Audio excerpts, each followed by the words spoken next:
Découverte à présent avec une discipline qui peut nous rendre service également. Oui, une discipline qui séduit de plus en plus, le Krav Maga, un art martial pour certains, mais avant tout une technique d'autodéfense adoptée notamment par les forces armées de nombreux pays et par des services de police.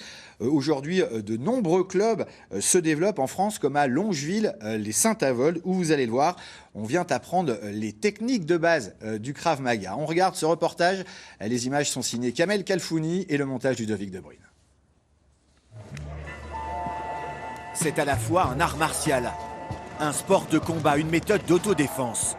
Le Krav Maga, pour beaucoup une philosophie, une attitude, un art de vivre.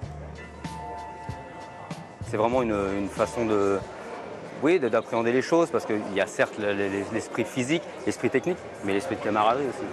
Chacun peut faire aussi à son rythme. Enfin, il n'y a pas de compétition en soi, c'est vraiment chacun amène ce qu'il peut en fonction de ce qu'il a à donner. Il y a des jours où ça va super bien, des jours où ça va moins bien. Mais tant qu'on se dépasse personnellement, c'est ça. Moi, je suis venu avec ma compagne justement par rapport à ça, parce qu'elle s'est fait une fois agresser. Donc par rapport à ça, j'ai préféré qu'elle ait les moyens, on va dire, de pouvoir riposter, quoi. Et puis c'est un moyen de se retrouver aussi. En hébreu, Krav Maga signifie combat rapproché, une méthode de self-défense créée dans les années 30. Parade contre simultanée. Je viens mettre ma frappe au parti, frappe en piston. Pour faire face aux agressions antisémites de l'époque, un lutteur tchécoslovaque, Emil Lichtenfeld, développe cette méthode d'autodéfense réaliste et efficace. Dans les années 60, il crée une école de Krav Maga en Israël, une discipline utilisée depuis par les services spéciaux et l'armée israélienne. Des techniques de combat au corps à corps pour se défendre face à un agresseur. Chez nous, on a une seule règle, c'est qu'on n'a pas de règle. Pourquoi? Parce que dans la rue, il n'y a pas de règle. Mon objectif, c'est de conditionner les élèves à avoir certains automatismes, c'est-à-dire à viser nos 3 zones, les yeux, la gorge et les parties. Pourquoi? Parce que ces 3 zones-là, en fait, vous pouvez être aussi fort que vous voulez, c'est des zones qu'on ne peut pas muscler. Donc en fait, on essaye de recréer un équilibre de force. Tu t'économises pas, hein? Hop! Yves Schlagdenhoffen enseigne le Krav Maga depuis 10 ans. Il a créé 2 clubs en Moselle, à Sarrebourg et à Longeville et Saint-Avold. Près de 200 licenciés qui apprennent les techniques de base, entre parade, coup de poing, coup de pied et projection.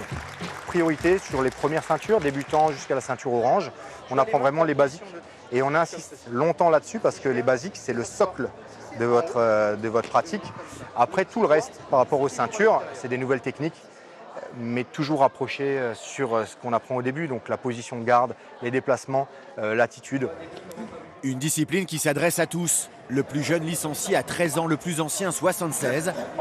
Jacques pratique le Krav Maga depuis 2008. Ce que je cherche, c'est du live, quoi. C'est quelque chose qui peut être utile dans la vie, même si on n'est pas tous amenés à se faire agresser un jour. Mais enfin bon, au cas où, voilà. Et puis en même temps, il y a un côté sportif, ludique, voilà, qui me plaît, quoi. De nombreux services de police et forces militaires dans le monde utilisent aujourd'hui le Krav Maga, une discipline qui compte 18 000 licenciés en France.